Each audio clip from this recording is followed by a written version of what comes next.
No! We are not doing that again! Especially after the copyright nightmare that was last time! Oh, hey audience, we're doing Star Tours today.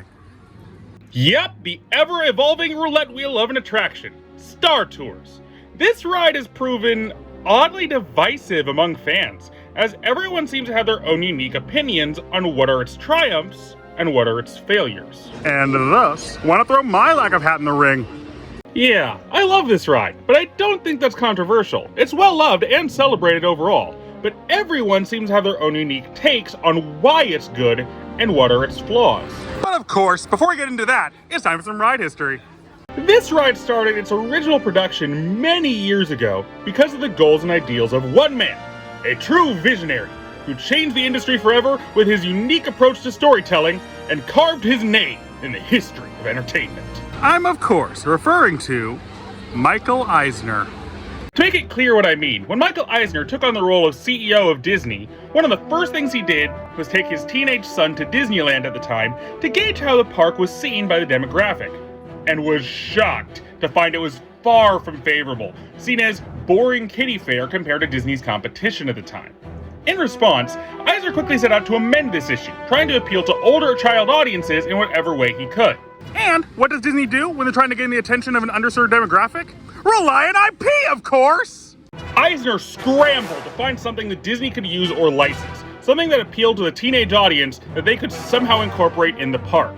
And by brokering a deal with one of the hairiest filmmakers since Kubrick, George Lucas, they found it. But which Lucasfilm franchise did they go with?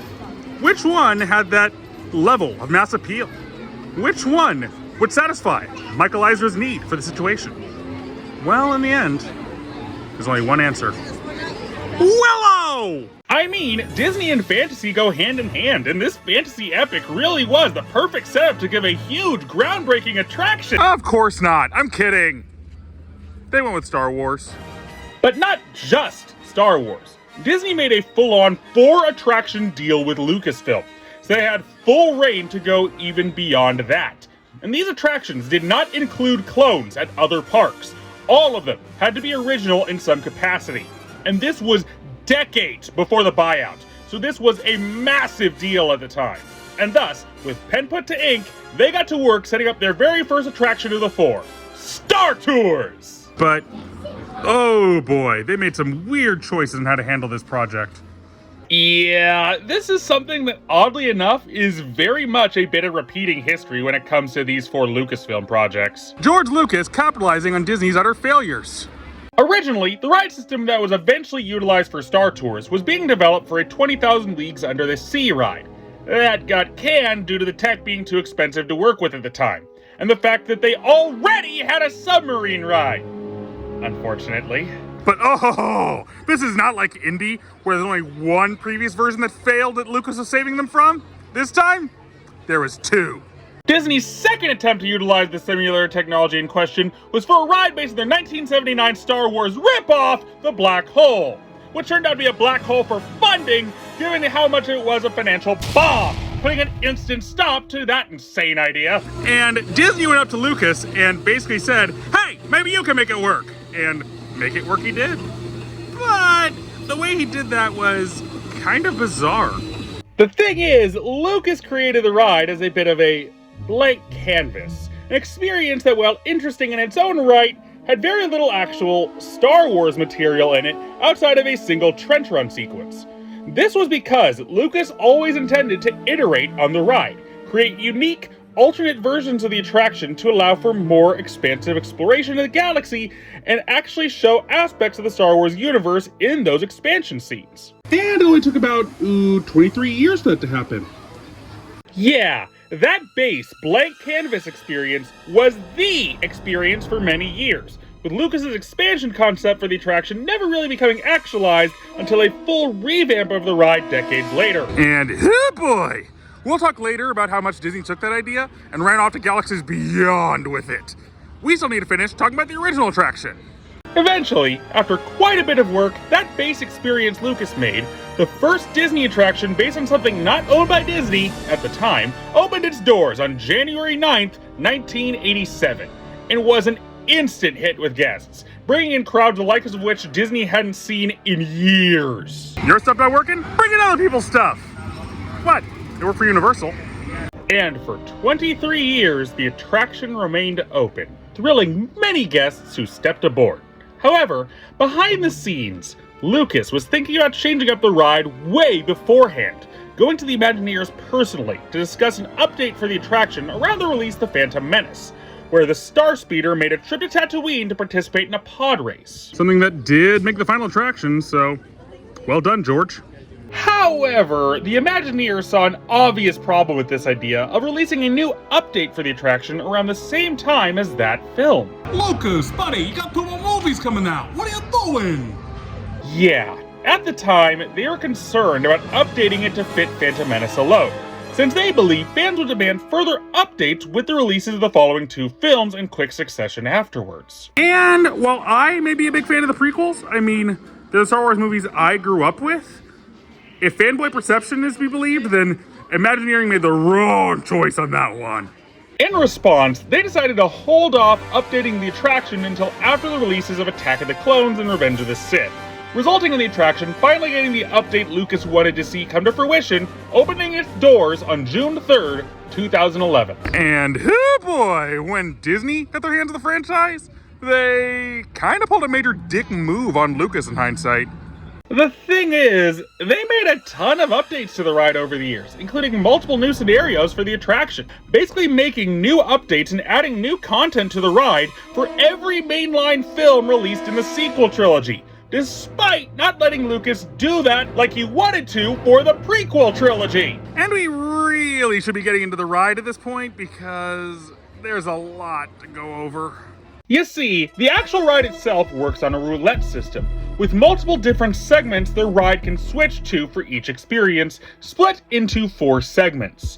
There are 3 different openings, 5 different second segments, 10 different third segments, and 6 different ending segments, some of which have their own 2 different variants due to circumstances of how they play out. Overall, by my calculations, that would mean that this ride has around a whole 30 minutes worth of footage to go through between all these different variations. This might be the most content-rich ride Disney has ever made as a result. And we can't even go into that yet because we need to go through the queue first. The experience begins as we enter the queue, designed like a flight terminal within the world of Star Wars, between Revenge of the Sith and A New Hope. So, basically, Star Tours is doing its business under the thumb of a fascist empire. That's unfortunate. Star Tour! Don't ask us in the cargo hold. And in the next room, we head through airport security. Oh crud, I forgot about this! Okay, audience, drop the death sticks. I'm not going back to jail! And no joke, one of the 2 bots in this room, the one actually running security screenings on the passengers, is voiced by Patrick fricking Warburton! Again! Patrick Warburton dealing with airport security. I can't see this going wrong. Strip search. And with that, we get our 3D glasses and await to board, resulting in a short little queue video establishing some exposition and the safety information as the ship flies in for repairs before boarding. Put a pin in this, I'll rant about it later. Excuse me, Captain. Who are you? See, 3 here. Systems analyst. It's about time. The binary motivator's acting. A binary motivator? What exactly does that do? Because when I hear that name, this is what comes to mind. 010011101001001000001000001. And so it's time to board, leading to a nitpick of mine, one that's very minor, but as someone who values immersion and attraction storytelling, drives me nuts. Time to pull that pin out. You see, like most rides, in order to load and unload quickly, have the previous riders exit at the same time as the next group enters. Makes a lot of sense for efficiency. But the narrative beforehand shows us that the ship was in downtime taking repairs before this point. So, where did these previous guests come from? I doubt it would have been too difficult to rework the narrative a bit so that the ship is just barely arriving from its previous flight or something. This really seems like a bizarre and unfortunate oversight to me. But to be fair, that's more just an overly pedantic nitpick that only bothers nerds like me. So, let's get into the ride system. This simulator system is an interesting beast, as it's basically a first of its kind of the industry and has been adopted by plenty of copycats in the years since its original opening, including some from Disney themselves. The ride system was actually designed for the military to be used for pilot simulators, and was adapted into an attraction via Disney Imagineering. The ride is basically one large box on a set of hydraulics. Said hydraulics moving the box around to correspond to the visuals on screen, creating simulation of full movement with the visuals on screen within. These are actually very precise and difficult to program, as simulators by their very nature are an illusion combining of visuals with stimuli. For those unaware, motion sickness tends to occur most commonly when visual stimuli fails to match the movement the body is experiencing. This is why it's usually recommended for those with car sickness to not use their phones or read during a trip, but instead watch the road. As a result, if the movements are even the slightest bit off, it can quickly turn a simulator into a bath of vomit. So the fact that this ride is actually pretty comfortable and enjoyable is a testament to the amazing work of the Imagineers overall. But yeah, let's get flying. Who's our pilot anyway? Excuse me, you don't seem to understand. I am not the captain. I am C-3PO. The bot who infamously hates space travel. This'll end well. So let's cover the opening segments, as there is one more unique factor to discuss here. You see, sometime around the release of Last Jedi, Disney seemed to realize the additions made for the newer films didn't exactly fit the style and tone of the originals. So, they actually split up the roulette to make things more open, one being based on just the original version of the ride, while the other contains all the added content over the years based on newer Star Wars projects. The openings, however, are one of the few areas mostly unchanged by this, being mostly the same two versions with some changes depending on if you're in the classic Star Tours or sequel Star Tours. The first of the two openings involves the ship preparing to exit the hangar alongside the Millennium Falcon, where the ship is accosted by some stormtroopers. Hold it right there, Captain. I'm not actually the captain. We're looking for this rebel spy. Have you seen... Oh crap. I didn't know they were still after me. Run for it! In actuality, the rebel spy in question is a random rider in the car highlighted via a spotlight in the ceiling, which is a pretty neat detail.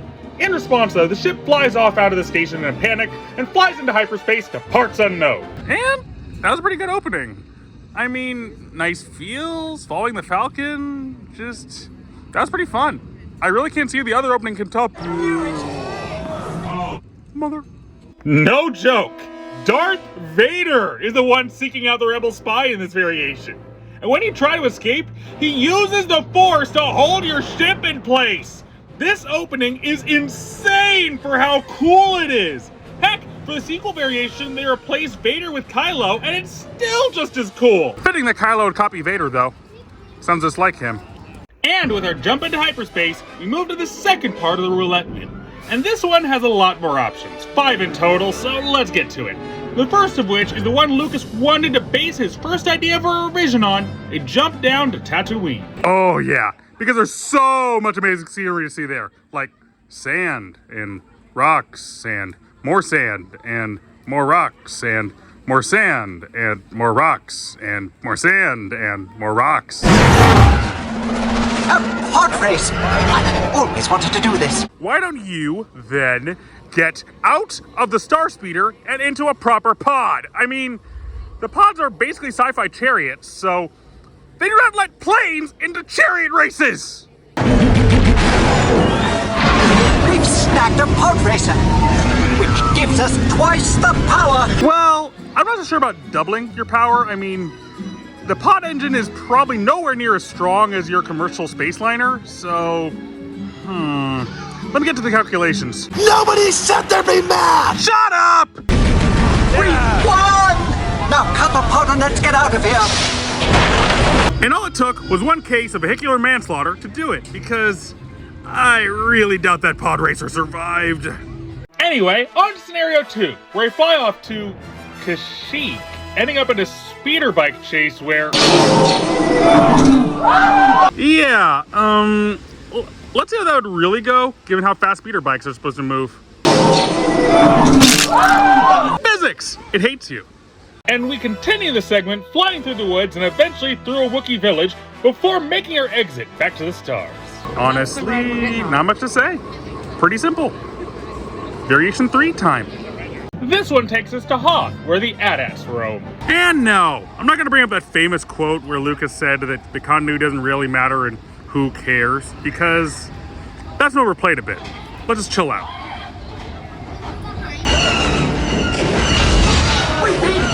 This is why you keep your shields up. Rookie mistake.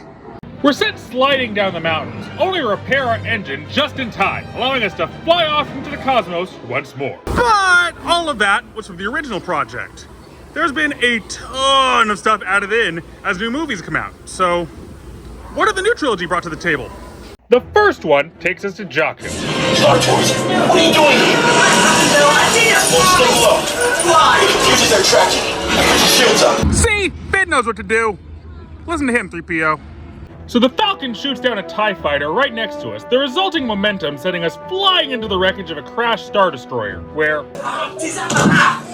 Shoot! And you put that back this instant! Well, to be fair, they are stealing from the Star Tours Corporation, and as we all know... If you're stealing from a corporation, it's perfectly moral, since corporations aren't people! I've trained you so well. Anyway, the ship is able to fly off before anything important was stolen, letting us blast off to parts unknown. Only one more B segment. Let's do this. This one takes us to Endor, just like was promised in the original Star Tours, and hey, wait, where are we going? We just missed it! Ah! Oh! The ruins of the second Death Star from Rise of Skywalker. Well, let's see what they do with it. Could be interesting. Well, we float around to the waters for a bit, not really Star Wars-y, but pretty fun, until the waves throw us into the ruins themselves. Anyone notice how both B segments for the new trilogy involve us flying through the ruins of old Empire stuff? Weird coincidence.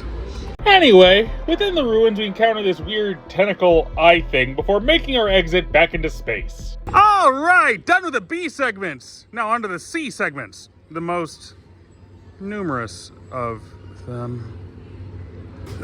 Boy.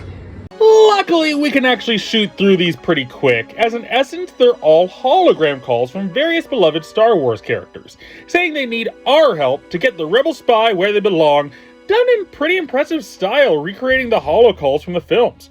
Those including the roulette being Leia, Akbar, Yoda, Maz Kanata, Poe Dameron, BB-8, Lando, Ahsoka, Andor, and the Mandalorian and Grogu! Quite a lineup here for what is a pretty simple segment overall. Only one more segment to go and 6 variations of C.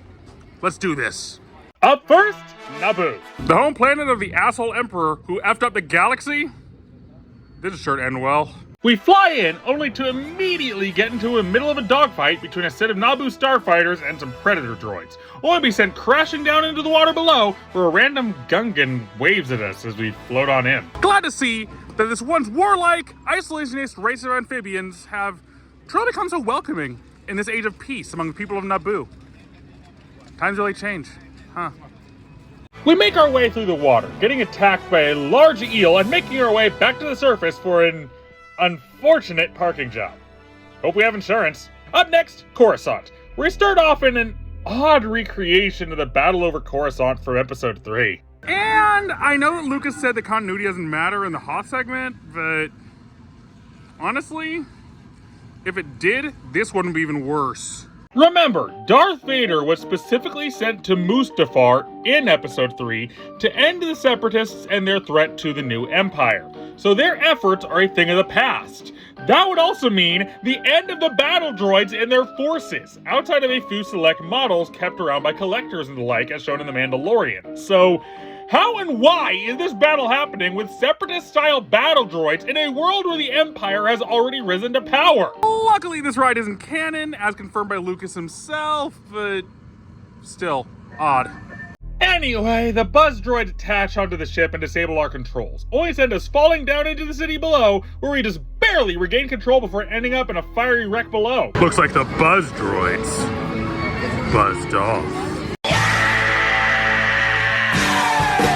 Next thing you know, we're flying through the city, causing force knows how many traffic incidents before arriving at a hangar within, ending our little flight. And only one more ending to go before moving into the new trilogy stuff. But Come on, what can this really pull anyway for a finale? You can run, but you can't hide. Not from me. Or you can make the best ending possible. That works too. No joke! This sequence involves a chase with Boba Fett through an asteroid field that ends up sending the ship flying through the interior of the in-construction Death Star, followed by a giant freaking energy explosion from a bomb Boba tried to use on us. This is insane! Okay, despite liking the sequel trilogy, with the exception of the last one, even I have to admit, nothing that they added could possibly top this. But, just for the sake of being thorough, let's go over the last 3 segments added in to incorporate the new stuff. First up, Kree. Fitting they were on a planet covered in salt, given how idiots reacted to Last Jedi. Ugh, fanboys, I swear. This one sees us escaping a TIE fighter attack by flying down into the Red Crystal Caves, making our way out into the battlefield, where the AT-ATs roam. Wait a minute, didn't I do this joke already? Damn it, writer! Stop repeating jokes like this! It's really unprofessional!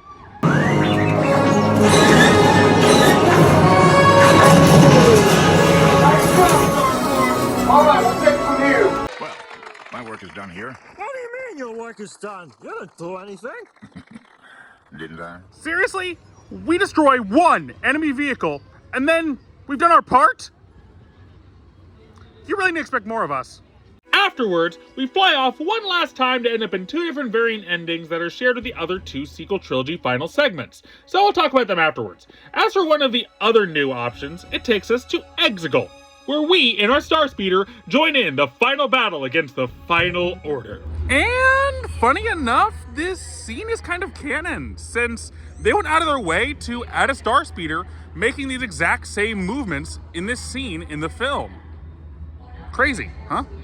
Anyway, the last event has us dealing with Ahsoka flying around space whales and shit. All 3 of these, though, result in one of 2 different endings. One where we fly down to Batuu, and another where we return back to the spaceport of origin, and 3PO have a very uncomfortable conversation with the ship captain, leading to our exit. This ride is amazing to galactic proportions. There was a lot to cover here, but that's what makes it so great. Because of the roulette wheel, you never truly know what you're getting into each time you ride it, making for a unique experience every time you go through this masterpiece. Sure, some segments are better than others, but all of them are at least really good in their own right, so I don't see that as an issue. Overall, book your flight today and see what Star Tours is all about. Anyway, thank you very much for watching. Don't forget to like, comment, subscribe, and I'll see you next time. More mockery and tomfoolery.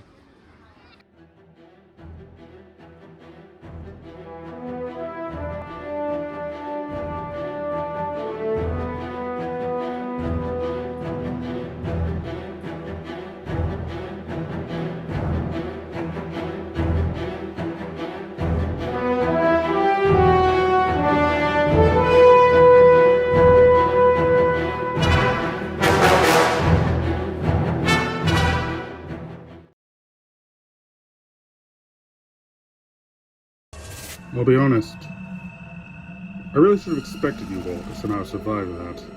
You really have proven a group of difficult little vermin to kill.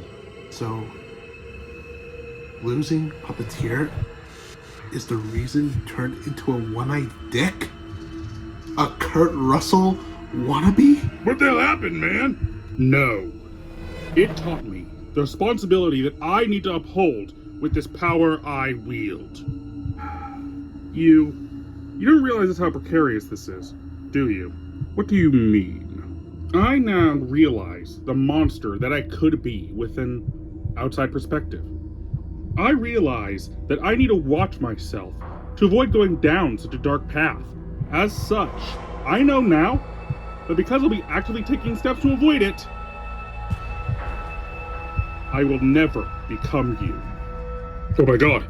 Oh my god! I'm vanishing! No! No! Oh my god! That's not how this works, you idiot! You do realize you just called yourself an idiot, right? I was an idiot! But I am no longer. That's not how time travel works. Indeed. He's from an alternate timeline at this point. That means he still has some basis in existence from that timeline. Indeed. Well then, let's end this another way. Nami, Unleash the Doom Eyes. Good idea. Bad idea. What? He's right. Magical law of multiplicity. What the heck is that? Magic works on its own rules separate from scientific laws. One of which being that multiple versions of the same entity will always be affected by any non-physically affecting spells, hexes, or curses. So, basically, if you unleash the Eyes of Mara, The current Tendo will also be affected. Not just this future version. Damn it! so, what'll it be? Strike me down here? Hope to detain me? Accept your fate? I await to see your choices. I'm sure one of our friends up there is a way to contain this creep. Ah, memories. However, it's already too late. Why? Well, that's because while you'll be going home, your friends will be staying with me, as this ship is blown to smithereens with us inside. Now beaming, Tendo, back to planet. Tendo! I kind of figured this would happen. And I planned for it. Now! Well, looks like I'll be sitting out the rest of this one, guys. But remember, Yeah? I don't mean to spell it out, but life, the universe, and everything is counting on you. Good luck. It's in their hands now. Hope that was enough.